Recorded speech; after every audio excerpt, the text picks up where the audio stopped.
Hello बच्चों, क्या हालचाल है आप सभी लोगों का। कैसी चल रही है आप लोगों की परीक्षा की तैयारी। परीक्षा मतलब आपके जो बड़ा वाला परीक्षा है, नीट वाला, जेई वाला, एनडीए वाला, एसएससी वाला, उन सभी चीज़ों की तैयारी कैसी चल रही है और आप सभी लोग बढ़िया तरीके से पढ़ाई कर रहे हो कि नहीं कर रहे हो, एक बार कमेंट बॉक्स में ज़रूर कमेंट करके बताना। और मैं आप सभी लोगों का ज़बरदस्त स्वागत करता हूँ, आपका अपना बड़ा भाई, छोटा भाई, जो भी समझते हो, है ना, पंकज। और आज हम लोग कक्षा 11 का पढ़ेंगे। कक्षा 11 के केमिस्ट्री को पढ़ेंगे। और केमिस्ट्री में मेरे प्यारे बच्चों, आज जैसे मैंने रासायनिक संयोग का नियम आपको मैं पढ़ा रहा था, तो आज उसका सेकेंड नियम है। और आज के नियम में हम लोग गुणित अनुपात, गिलेलुसाक और अवोगाद्रो का नियम पढ़ने वाले हैं। ठीक है, तो चलिए शुरू किया जाए। बताइए, शुरू किया जाए भाई, बोलो हाँ या ना, बताओ। बिल्कुल शुरू किया जाता है। तो भैया चलो शुरू करते हैं। लो जी, तो हम लोग क्या पढ़ रहे थे, एक बार थोड़ा रिकैप ले लेते हैं। हम लोग रासायनिक रासायनिक संयोग संयोग का नियम पढ़ रहे हैं। रासायनिक संयोग का नियम पढ़ रहे हैं, है ना, जिसमें हम लोगों ने इसके पीछे के क्लास में दो नियम निपटा दिया था। कौन कौन, मैंने आपको बताया था रासायनिक संयोग के कौन कौन नियम होते हैं। एक बार फटाफट जरा कमेंट बॉक्स में कमेंट करके बताना कि कौन कौन रासायनिक संयोग के नियम होते हैं। जिसमें से सबसे पहला नियम क्या होता है, द्रव्यमान संरक्षण या द्रव्य के अविनाशिता का नियम। द्रव्यमान, आप लोग भी कमेंट करना ताकि याद हो जाए। ठीक है, संरक्षण या फिर द्रव्य के अविनाशिता अविनाशिता अविनाशिता या फिर द्रव्य के अविनाशिता अविनाशिता नाशिता का नियम ये पहला नियम कहता है। क्या कहता है मेरे प्यारे साथी, बताओ। द्रव्यमान संरक्षण या फिर द्रव्य की अविनाशिता का नियम, ये पहला कहता है। ठीक है, दूसरा नियम क्या होता है मेरे प्यारे बच्चे, बोलो बोलो। दूसरा नियम जो कि मैंने कल ही आपको पढ़ाया था, दूसरा वाला नियम कि स्थिर अनुपात का नियम। दूसरा नियम कल मैंने आपको बताया था, स्थिर अनुपात का नियम। यह दूसरा नियम कल मैंने आपको बताया था। तीसरा और चौथा, पांचवा, छठवां, ये नियम आज पढ़ेंगे। तीसरा नियम आपको मैंने कल बोला था, तीसरा नियम कल बोला था, क्या बोला था बताओ। तीसरा नियम कल मैंने आपको बताया था, गुणित अनुपात का नियम।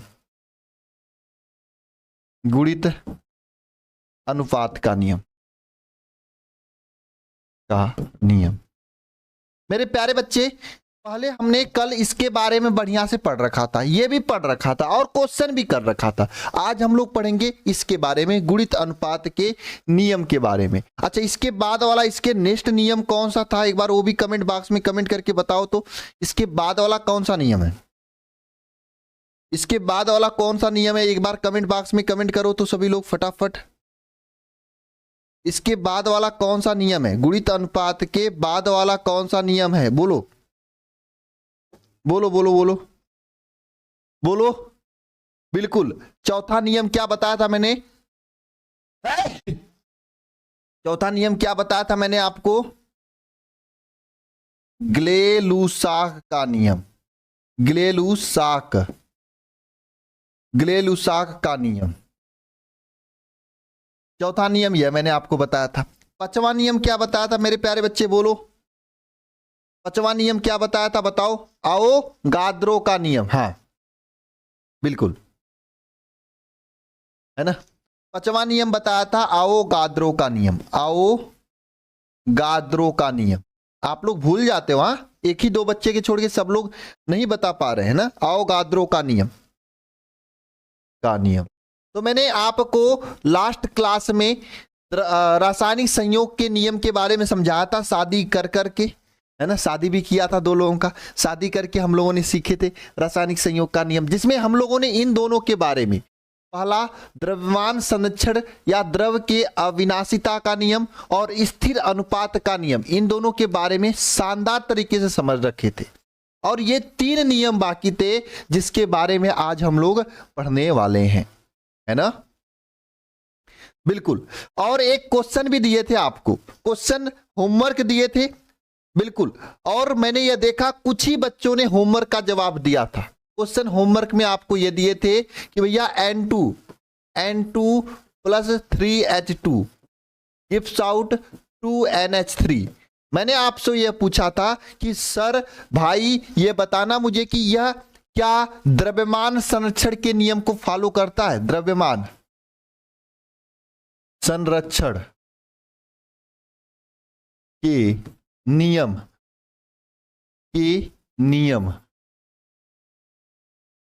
का पालन करता है, है ना। यही तो मैंने आपको क्वेश्चन होमवर्क में दिया था। तो कितने बच्चों ने यह होमवर्क करके आया है और जरा बताओ इसका आंसर क्या होगा, पालन करेगा या नहीं करेगा। कितने ऐसे बच्चे हैं जो इस होमवर्क को किए हैं, जरा कमेंट बॉक्स में एक बार कमेंट करके बताओ कि आप लोग होमवर्क किए हो। अगर किए हो तो ये बताओ मुझे कि यह द्रव्यमान संरक्षण के नियम का पालन करेगा या नहीं करेगा, बताओ।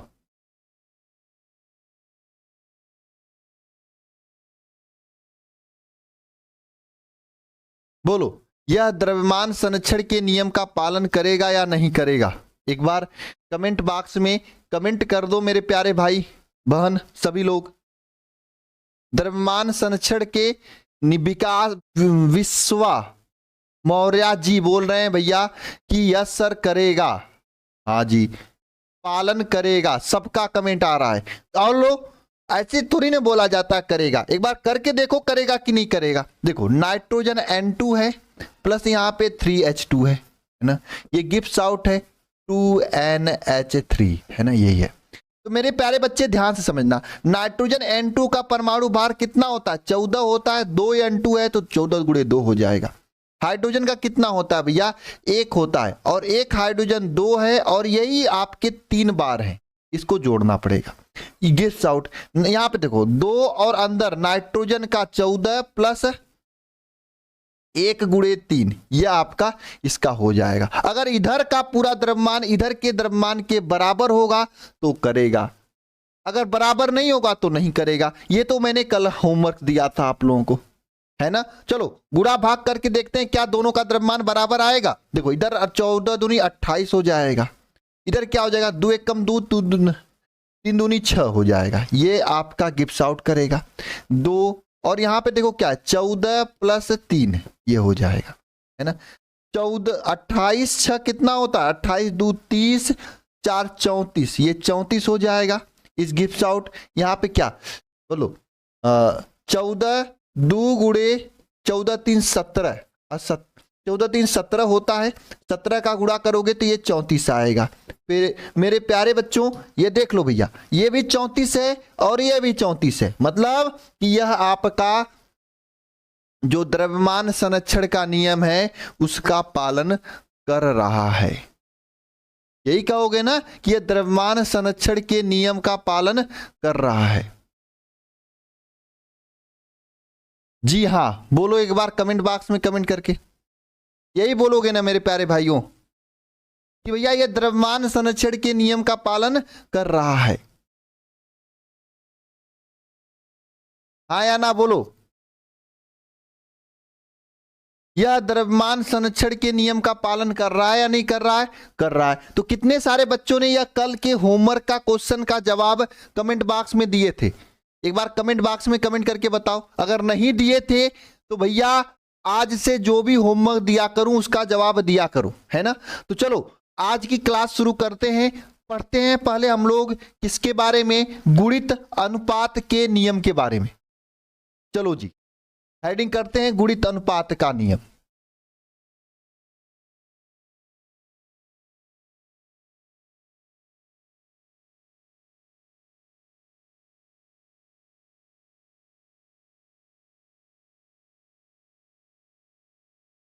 गुणित अनुपात का नियम है, हेडिंग करते हैं। तो मेरे प्यारे बच्चों बताओ गुणित अनुपात का नियम क्या होता है? बोलो जरा कमेंट बॉक्स में कमेंट करके। आप लोग कक्षा 9 में भी पढ़े होंगे इसके बारे में। देखो, नहीं पता तो देखो भैया, हम गुणित अनुपात का नियम बताएंगे, लेकिन उससे पहले इसका एग्जाम्पल देखते हैं भैया। देखो भैया, इसका एग्जाम्पल देखते हैं। हमारे पास दो यौगिक लिखते हैं, एक होता है आपको पता है H2O जल, दूसरा अयौगिक होता है आपका H2O2 हाइड्रोजन पराक्साइड। देखो गुणित अनुपात का नियम यहां लगाने का मतलब यह है मेरे प्यारे बच्चे, ध्यान से समझना। देखो H2O, देखो ध्यान से समझना, गुणित अनुपात का नियम अभी आपको समझ में आ जाएगा। चलो यहां पे नहीं बनाते, नेक्स्ट पेज पे बनाते, यहां पे तो परिभाषा लिखेंगे। देखो यहां पे ध्यान से समझना, देखो H2O यह है आपके सामने, और यहां पे क्या है H2O2 है ना। यह आपके सामने दो यौगिक है और हमें गुणित अनुपात का नियम दिखाना है। यहां पे देखो क्या होता है गुणित अनुपात में। देखो यहां पे हाइड्रोजन कितना मेरे प्यारे बच्चे, ध्यान से बताना, इसमें हाइड्रोजन कितना है, एक है। एक में हाइड्रोजन का परमाणु भार कितना होता है बताओ, एक होता है, और हाइड्रोजन संख्या कितना है, दो। और यहां पे मेरे प्यारे बच्चे ऑक्सीजन कितना है, 16। चलो जी, ये ऑक्सीजन 16 हो गया। यहां का हमने काम कर लिया, इसका किसका, H2O का काम कर लिया, ठीक है ना, H2O का काम कर लिया मैंने, है ना। अब ध्यान से समझना अभी, नहीं तो फिर दिक्कत करेगा, ठीक है। देखो अब यहां पे हम लोग नियम लगाते हैं गुणित अनुपात का, है ना। यहां पे गुणित अनुपात का नियम लगाते हैं। यहां पे देखो क्या है, ध्यान समझो, हाइड्रोजन एक है और एक गुणे दो हो जाएगा, दो हाइड्रोजन। और ऑक्सीजन कितना है, ऑक्सीजन दो है और एक ऑक्सीजन का परमाणु भार 16 होता है ना। ऑक्सीजन का परमाणु भार कितना होता है, 16 होता है। और यहाँ पे ऑक्सीजन अकेले, तो ऑक्सीजन का परमाणु 16 मैंने लिखा है।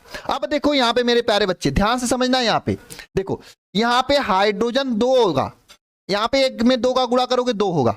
ऑक्सीजन यहाँ पे 16 होगा, और यहाँ पे ऑक्सीजन क्या हो जाएगा, 16 गुणे 2 32 हो जाएगा। देखो गुणित अनुपात का नियम क्या कहता है, अगर किसी भी यौगिक में दो, कोई भी यौगिक है जिसमें एक तत्व का अगर अनुपात समान है, जैसे यहां पे 2 2 समान है, तो भैया दूसरा जो तत्व होगा ऑक्सीजन, इसका अनुपात निकालोगे तो एक सरल अनुपात में होता है। सरल अनुपात में होने का मतलब मेरे प्यारे बच्चे, 16 समन्वय 2 32 करोगे तो यह 16 समन्वय 32 करोगे तो यहां पे एक सरल अनुपात आएगा।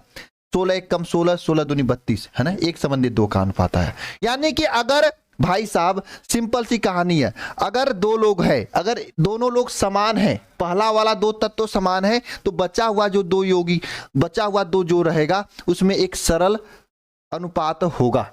आपके सामने ये सरल अनुपात आपने देखा भी, बोलो देखा या नहीं देखा। अगर एक का अनुपात समान है तो दूसरा अपने आप क्या होगा, समान होगा। सर इससे तो थोड़ा कम समझ में आया, एक का अनुपात और दिखाओ मुझे। चलो जी एक और दिखाते हैं, लो जी एक और करते हैं। देखो यहाँ पे CO, कार्बन डाइऑक्साइड CO2, सब लोग इसको जानते होंगे, है ना। और दूसरा मैंने यहाँ पे क्या लिया, CO लिया। अब इसमें अनुपात दिखाते हैं। देखो भैया यहाँ पे कार्बन का अनुपात निकालोगे तो कार्बन का परमाणु भार कितना होता है, 12 होता है ना। और ऑक्सीजन का अनुपात निकालो, ऑक्सीजन का परमाणु भार कितना होता है भैया, 16 होता है। और 2 ऑक्सीजन गुणे 2 कर दो, है ना। और यहाँ पे देखो इसका निकाल दे, इस कार्बन का परमाणु भार 12 और यहाँ पे एक ऑक्सीजन तो गुणे 16 ही रहने देते हैं। अब ध्यान से समझो, ये देखो, है ना, इसको अगर लिखोगे तो ये 12 हो जाएगा, ये 16 दूनी 32 हो जाएगा। यहाँ पे ये 12 हो जाएगा और ये 16 हो जाएगा, है ना। अब ध्यान से समझना, यहाँ पे अगर देखो ये दो चीजें समान है, प्रथम वाला दोनों का समान है, कार्बन का अनुपात समान है, तो जो ये दोनों बचा इसका रेशियो अनुपात में होगा। देखो देखो नहीं था, यहाँ पे 32 समन्वय 16 करो, एक अनुपात आएगा। देखो यहाँ पे क्या अनुपात है, 16 दूनी 32, 16 एक कम 16, 2 समन्वय 1, मतलब एक अनुपात में आया। तो ये गुणित अनुपात का नियम क्या करते हैं भैया, क्या बोलेगा, अगर किसी यौगिक में प्रथम तत्व का या किसी यौगिक में एक तत्व का अनुपात समान है तो जो दूसरा तत्व होता है वह एक गुणित अनुपात में होता है, वह एक सरल अनुपात में होता है ना। बात समझ में आया क्या? बोलो क्या कहता है ये गुणित अनुपात का नियम? यह बात आपको समझ में आई है क्या? एक बार कमेंट बॉक्स में कमेंट करके बताओ ये गुणित अनुपात का नियम क्या बोलता है, यह बात आपको समझ में आई है? हाँ या ना एक बार बोलना। अगर भैया यहाँ पे एक तत्व समान अनुपात में है तो दूसरा तत्व गुणित अनुपात में होगा, गुणे के अनुपात के रूप में होगा। बोलो भाई लोग फटाफट बोलो एक बार कमेंट बॉक्स में कमेंट करके, यह बात आपको समझ में आई है क्या?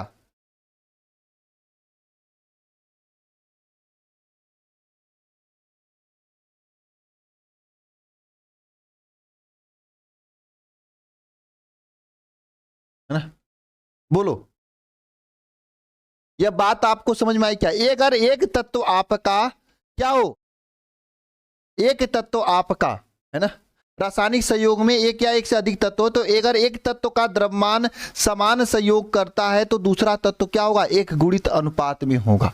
देख लो भैया एक तत्व का द्रव्यमान समान है तो दूसरा एक गुणित अनुपात में है, 16:32 एक गुणे अनुपात में। एक तत्व का द्रव्यमान समान है दूसरा एक क्या है, गुणित अनुपात में है। ठीक है, चलो भैया एक बार फिर से बताते हैं परिभाषा के साथ में। सबसे पहले ये जानते हैं भैया गुणित अनुपात का नियम किसने दिया था, तो जॉन डाल्टन ने जॉन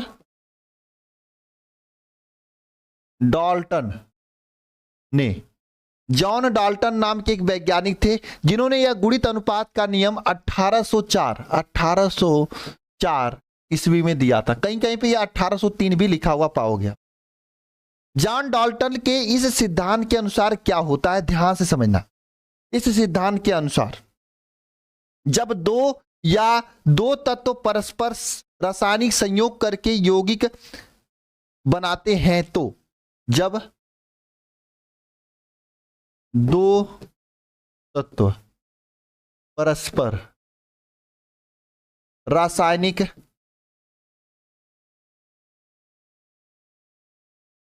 संयोग करके यौगिक बनाते हैं तब क्या होता है भैया, जब दो तत्व परस्पर संयोग करके रासायनिक यौगिक बनाते हैं तब क्या होता है, तब एक तत्व का समान द्रव्यमान तब एक तत्व के समान द्रव्यमान से संयोग करने वाले यौगिक दूसरे तत्व का द्रव्यमान जो होता है वो क्या होता है, एक सरल गुणित अनुपात में होता है। तब क्या होता है मेरे प्यारे बच्चे, बोलो एक बार सभी लोग कमेंट बॉक्स में कमेंट कर देना। जब दो तत्व परस्पर संयोग होकर एक यौगिक बना रहे हैं तो तब यदि एक तत्व का है ना, एक तत्व का क्या हो, द्रव्यमान समान हो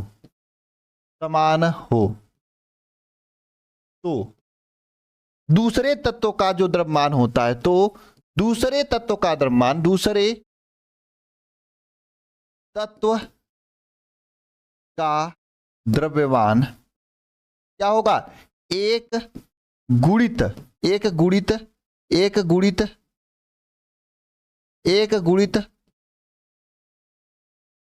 अनुपात में होता है। दूसरे तत्व का जो द्रव्यमान होता है वह एक गुणित अनुपात में होता है। बात समझ में आई क्या? देखो फिर से समझो, जब दो तत्व परस्पर रासायनिक संयोग करके यौगिक बनाते हैं तब एक तत्व का अगर द्रव्यमान समान रहता है तो जो दूसरा तत्व होता है वह एक गुणित अनुपात में होता है। इसका एग्जाम्पल मैंने आपके सामने लाइव दिखाया। चलो फिर से मैं एग्जाम्पल दिखाता हूं। हालांकि यहाँ पे एग्जाम्पल दिखाया, मैं इसको रव करके मैं दोबारा से इन सभी एग्जाम्पल को दिखाता हूं ताकि आपको दोबारा से चीजें समझ में आ जाए। जिसको थोड़ा सा भी डाउट है उसको डाउट क्लियर हो जाए। चलो देखो यहीं पे एग्जाम्पल लिखते हैं। हमारे पास दो तत्व लिखते हैं, H2O एक जल और दूसरा जल का पराक्साइड, हाइड्रोजन पराक्साइड, दो तत्व आपके सामने है। इसमें देखो यहाँ पे मेरे प्यारे बच्चे ध्यान से समझना। देखो हाइड्रोजन का अगर परमाणु भार देखोगे तो एक हाइड्रोजन का होता है 2 हाइड्रोजन, तो एक गुणित तो हो जाएगा। यहाँ पे ऑक्सीजन का देखोगे तो कितना होगा 16 होगा। यहाँ पे देखो अगर हाइड्रोजन का देखोगे तो 1 गुणे 2 ये हाइड्रोजन का हो जाएगा। और यहाँ पे ऑक्सीजन का देखोगे तो कितना हो जाएगा 16 और कितना ऑक्सीजन है 2, 16 गुणे 32 हो जाएगा। तो यहाँ पे देखो 2 और यहाँ पे ये 16 आया। यहाँ पे देखो 2 1 कम 2 और यहाँ पे ये 16 दूनी 32 आया। तो यहाँ पे क्या बात निकल के आ रही है? यहाँ पे बात निकल के आ रही है जो यहाँ पे मैंने बताया था, यदि एक तत्व का द्रव्यमान समान हो, देखो यहाँ पे ऑक्सीजन या हाइड्रोजन का द्रव्यमान यहाँ पे समान है, कितना 2 और 2 है ना, समान है कि नहीं समान है बताओ। तो भैया जो शेष दूसरा वाला तत्व है, जो शेष ये दूसरा वाला तत्व है ये है ना, इसका जो द्रव्यमान होगा ये गुणित अनुपात में होगा। लो जी देखो गुणित अनुपात में एक नहीं, 16 में अगर 2 का गुणा करोगे तो 32 हो जाएगा है ना। तो एक गुणित अनुपात में गुणे में है ना, 16 दूनी 32 एक गुणित अनुपात में है। बोलो जी भैया क्लियर है सभी को यह नियम? एक और एग्जाम्पल फिर से दोबारा करा दें आपको? अरे हाँ या ना बोल दो यार। फिर से देखते हैं एक एग्जाम्पल। लो जी ये एग्जाम्पल लिखते हैं, CO कार्बन मोनोऑक्साइड और CO2 कार्बन डाइऑक्साइड। इसमें देखते हैं भैया इस कार्बन का द्रव्यमान कितना होगा 12 होगा, ऑक्सीजन का कितना होता है 16 होता है। ये परमाणु भार की बात मैं कर रहा हूं जो कि मैंने आपको याद करवाया था 30 तक है ना। यहां पे देखो इस कार्बन का परमाणु भार कितना होता है 12 होता है और यहाँ पे ऑक्सीजन का परमाणु भार तो होता है 16, लेकिन यहाँ पे 2 ऑक्सीजन ही गुणे 2 कर दोगे, यहाँ पे 2 ऑक्सीजन इसलिए गुणे 2 कर दिया मैंने है ना। अब यहाँ पे अनुपात निकालो, देखो क्या है, यहाँ पे ये देखो 12 ये 16 है, यहाँ पे देखो ये 12 और ये 16 दूनी 32। देखो फिर से इस नियम का पालन कर रहा है, यदि एक तत्व का द्रव्यमान समान हो, लो जी यहाँ पे इनका द्रव्यमान समान कर दिया मैंने, 12 इनका द्रव्यमान समान कर दिया। तो जो दूसरा तत्व बच रहा है ये 16 और ये 32, इनका जो द्रव्यमान होगा वह एक गुणित अनुपात में होगा, बिल्कुल गुणित अनुपात में, 16 दूनी 32 एक गुणित अनुपात में ये देखा जाता है। सर एक आध एग्जाम्पल और करा दो ताकि और क्लियर हो जाए। ठीक है चलो कराते हैं। आपको मैं बता दूं नाइट्रोजन जो होता है, जो नाइट्रोजन गैस होता है यह 5 ऑक्साइड बनाता है। कितने? पूरे 5 ऑक्साइड बनाता है। ध्यान से समझना, नाइट्रोजन गैस जो होता है यह 5 ऑक्साइड बनाता है। नाइट्रोजन गैस जो होता है यह 5 ऑक्साइड बनाता है। कौन कौन बनाता है ध्यान से समझना, N2O है ना, ठीक है, और NO, और कौन बनाता है मेरे प्यारे साथी N2O3 है ना, 3 हो गया। N2O4 और N2O5 ये 5 यौगिक यह नाइट्रोजन बनाता है। अब इन पांचों में दिखा रहा हूं भैया यह किसका नियम फॉलो करेगा, गुणित अनुपात के नियम फॉलो करेगा। कैसे? देखो ये नाइट्रोजन है भैया, नाइट्रोजन कितना है, नाइट्रोजन का परमाणु भार कितना होता है 14 होता है, ये मैंने आपको बताया था। कितना नाइट्रोजन भैया 2 नाइट्रोजन गुणा कर दिया। लो जी यहाँ पे ऑक्सीजन का परमाणु भार तो 16 होता है, ये आपको पता ही है। यहाँ पे देखो भैया नाइट्रोजन है ना, नाइट्रोजन का परमाणु भार कितना होता है 14 होता है। और ये देखो जब भी यौगिक होता है NO नाइट्रोजन ऑक्साइड जो है ये जब भी यौगिक होता है भैया ये हमेशा 2 के रूप में होता है, दुगुना के रूप में होता है, अकेले नहीं रहता है। तो देखो यहाँ पे ऑक्सीजन नाइट्रोजन का 14 और गुणे 2 कर दिया, और ऑक्सीजन देखो यहाँ पे भैया 16 है। यहाँ पे देखो इसी तरीके से ये नाइट्रोजन है भैया, नाइट्रोजन का 14 परमाणु भार होता है, और कितना नाइट्रोजन 2 नाइट्रोजन। ये ऑक्सीजन देखो भैया 16 होता है, अच्छा 16 गुणे 2 यहाँ पे होगा है ना, ऑक्सीजन का 16 होता है, कितना ऑक्सीजन 3 ऑक्सीजन। चलो जी इसी तरीके से यहाँ देखो नाइट्रोजन का कितना होता है 14 होता है, कितना नाइट्रोजन 2 नाइट्रोजन। ऑक्सीजन देख लो भैया, ऑक्सीजन का कितना होता है भैया 16 होता है, और कितना ऑक्सीजन 4 ऑक्सीजन है ना। यहाँ पे नाइट्रोजन देखो, नाइट्रोजन का कितना होता है 14 होता है, कितना नाइट्रोजन 2 नाइट्रोजन। और यहाँ पे ऑक्सीजन देखो, ऑक्सीजन का 16 होता है, कितना ऑक्सीजन 5 ऑक्सीजन है ना। ये एक मैंने लिख लिया। अब इन सभी को गुणा करके लिखते हैं, 14 दूनी 28 है ना, 16 हो जाएगा, 14 दूनी 28 और ये 16 दूनी 32 हो जाएगा है ना। यहाँ पे देखो 14 दूनी 28, ये 16 तिया 48 हो जाएगा। ये देखो 14 दूनी 28 और यहाँ पे 16 चौको 64 हो जाएगा। ये देखो 14 दूनी 28 और यहाँ पे 16 पच्चे 70 हो जाएगा, है ना। अब देखो यहाँ पे इन दो सभी तत्वों में पहला तत्व का द्रव्यमान समान है, ये द्रव्यमान समान है, ये द्रव्यमान समान है। और यहाँ पे देखोगे अनुपात, तो देखो 16 दूनी 32, 16 48, ये 48 होगा, 16 48, 16 चौको 64, 16 पच्चीस 70। देखो भैया गुणे 2 गुणे 3 गुणे 4 गुणे 5, है ना। ये भैया एक सरल गुणित अनुपात में है कि नहीं, बताओ है कि नहीं भैया? किसी को डाउट है इसमें? है तो पूछ लो मेरे प्यारे साथी, ये सरल गुणित अनुपात में है कि नहीं, बताओ।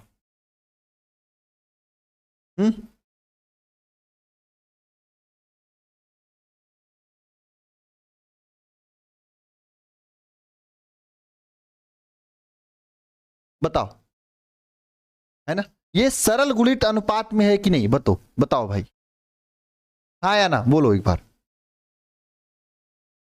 फटाफट कमेंट बॉक्स में कमेंट करके बताओ एक बार कि भैया ये सरल गुणित अनुपात में है या नहीं है।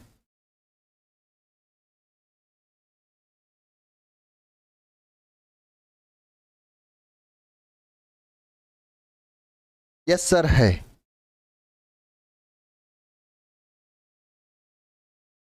चलो जी, हाँ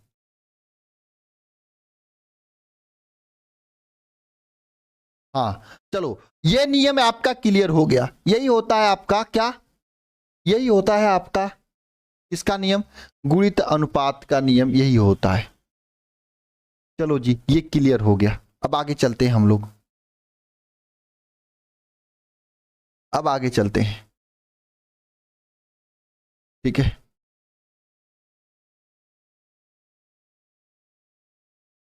अब आगे चलते हैं, आगे अब हम लोग पढ़ते हैं क्या, नेक्स्ट नियम, अगला नियम पढ़ते हैं जो कि है ग्ले-लुसाक का नियम है। अगला नियम किसका है, ग्ले-लुसाक का नियम, गैलुसाक का नियम, गैलुसाक का नियम क्या कहता है, गैलुसाक का नियम, बताओ। अगला नियम किसका है, गैलुसाक का नियम है ना। अब देखो इस नियम के अनुसार क्या होता है, इस नियम का प्रतिपादन सबसे पहले कौन दिया था इसके बारे में जानते हैं। तो इस नियम का प्रतिपादन जो है 1808 ईस्वी में एक गैलुसेक नामक वैज्ञानिक थे, है ना, एक गैलुसेक नामक वैज्ञानिक थे, है ना। हालांकि इनका असली नियम जो था गैलुसेक का नियम होता है, सेक का नियम, ठीक है। देखो इस नियम का प्रतिपादन, इस नियम का प्रतिपादन, इस नियम का प्रतिपादन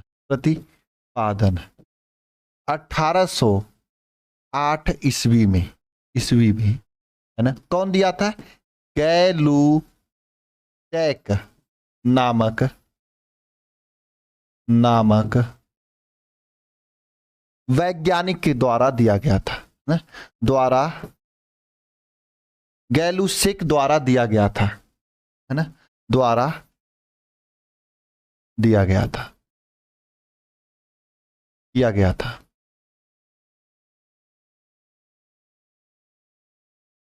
भैया इस नियम का प्रतिपादन 1808 ईस्वी में एक वैज्ञानिक का नाम था गैलुसेक। क्या नाम था वैज्ञानिक का नाम मेरे प्यारे बच्चे, गैलुसेक था। उन्होंने 1808 ईस्वी में इस नियम का प्रतिपादन किया था, इस नियम के बारे में बताया था, है ना। तो इस नियम के अनुसार क्या होता है मेरे प्यारे बच्चे, देखो इस नियम के अनुसार ध्यान से समझना। ओके, एक बार सबसे पहले आप लोग कमेंट बॉक्स में कमेंट करो इस वैज्ञानिक का नाम जिन्होंने यह नियम दिया था, जिन्होंने इसका प्रतिपादन किया था।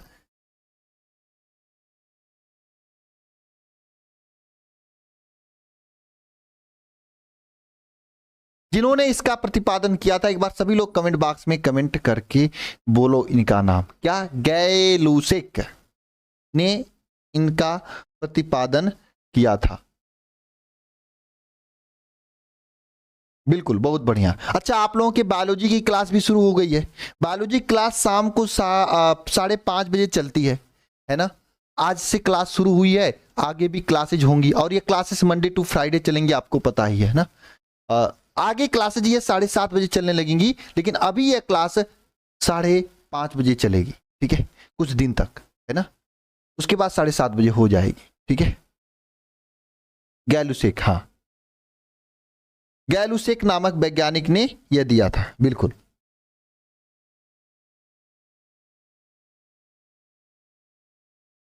हो गया बात, आगे चलें। हाँ, बहुत बढ़िया, बहुत शानदार, बहुत जबरदस्त एकदम। गैलुसेक नामक वैज्ञानिक ने दिया था, बहुत अच्छा। देखो इस नियम के अनुसार क्या है भैया, इस नियम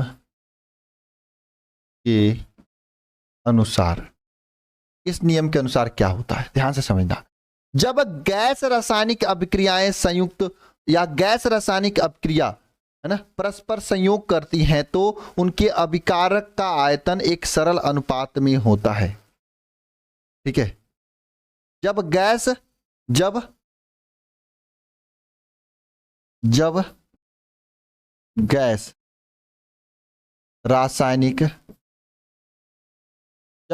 रासायनिक अभिक्रियाएं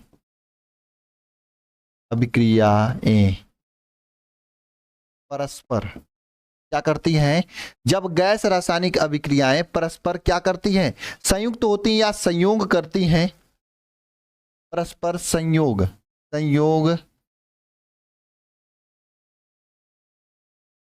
करती हैं, तो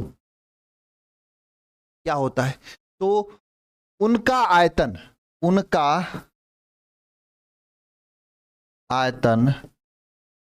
परस्पर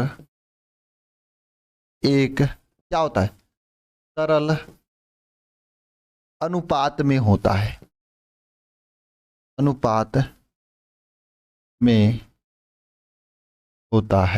उनका आयतन परस्पर एक सरल अनुपात में होता है। सर ये क्या लिख के बता रहे हो, तो भैया ध्यान से समझो इसका एग्जाम्पल। पहले इसका कहने का मतलब, जब कोई गैस वाली अपक्रिया, कौन सी भैया, ये पॉइंट याद रखना, केवल और केवल गैस वाली अपक्रिया की यह बात कर रहा है कि भैया जब कोई गैस वाली अपक्रिया रासायनिक संयोग करती है तो उनका आयतन एक सरल अनुपात में होता है। चलो जी, आपको गैस वाली रासायनिक अपक्रिया करके दिखा देते हैं। गैस वाली रासायनिक अपक्रिया अमोनिया के साथ करते हैं। पता है आपको अमोनिया कहां कहां मिलती है, किसी को पता है बताओ। अमोनिया जब एक नाइट्रोजन गैस हाइड्रोजन गैस के साथ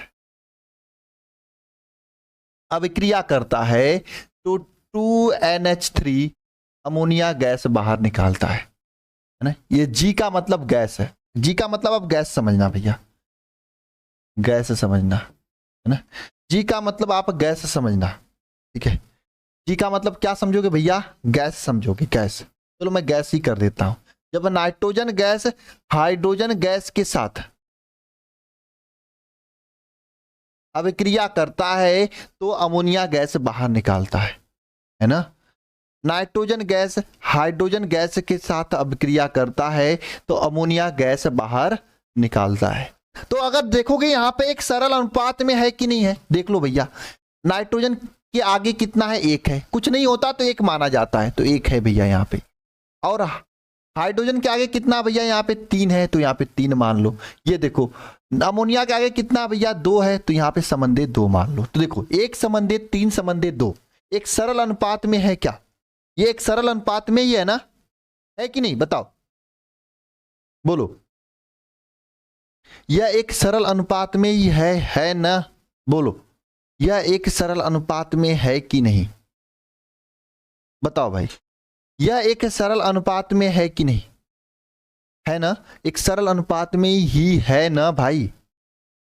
फिजिक्स की क्लास 6:30 बजे शाम को चलती है, मैथ को 7:30 बजे और केमिस्ट्री 8:30 बजे से, और 5:30 बजे से आपकी बायोलॉजी चलेगी, है ना। ठीक है विश्व मौर्य जी।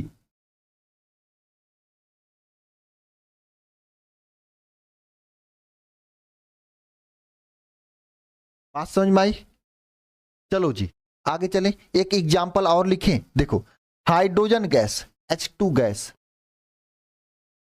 ठीक है, जब क्लोरीन गैस Cl2 गैस के साथ मिलता है, जब क्लोरीन गैस के साथ मिलता है तो 2HCl हाइड्रोक्लोरिक एसिड बनाता है जो कि गैस होता है। ये तीनों गैस फॉर्म है। तो यहां पे देखोगे भैया अनुपात, देखो भैया यह एक अनुपात, यह भी एक अनुपात, यह आपका 2 अनुपात। यहां पे देखो अनुपात क्या, 1:2 का, यह एक सरल अनुपात है ना। तो भैया ये क्या कहलाता है भैया, यह कहलाता है आपका क्या, ग्ले-लुसाक का नियम। इसमें क्या होता है ग्ले-लुसाक के नियम में कि इसमें जो यौगिक होते हैं ये एक सरल अनुपात में जुड़े होते हैं, है ना। चलो इसके लिए एक बात याद रखना कि यह जो ग्ले-लुसाक का नियम था, यह नियम केवल और केवल उन रासायनिक अभिक्रियाओं के लिए संभव है जिसमें गैस की अभिक्रिया होती है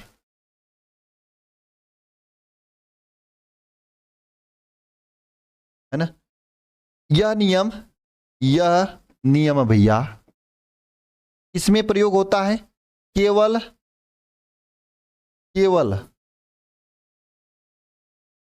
गैस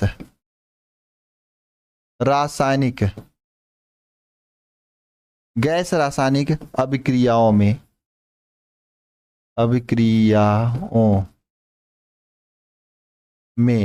क्या होता है, प्रयोग होता है।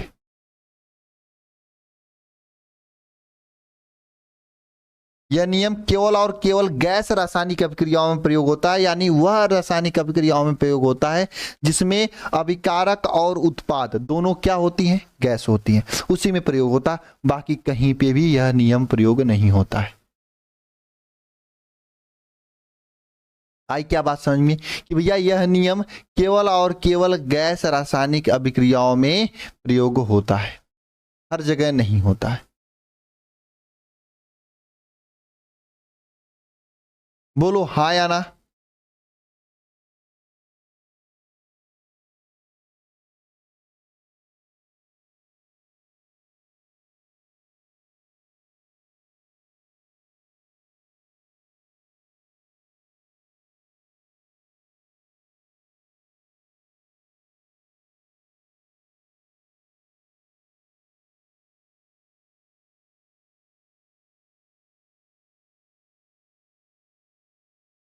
बताओ।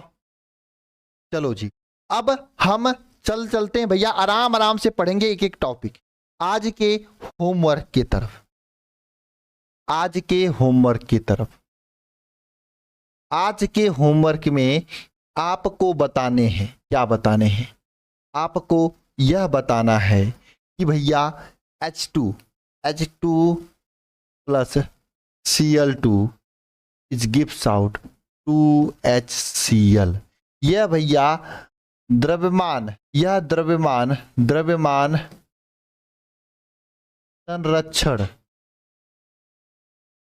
के नियम का पालन करता है कि नहीं, नियम का पालन करता है या नहीं, यह आपको बताना है। लो जी, आज का यह प्रश्न है आपके लिए, है ना।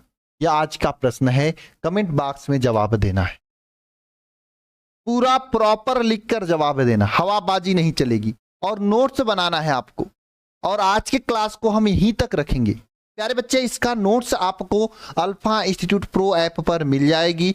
तो एक बार कमेंट बॉक्स में सभी लोग, जितने लोग भी पूरी क्लास को देखे हैं, नीचे प्रेजेंट सर लिख लेना।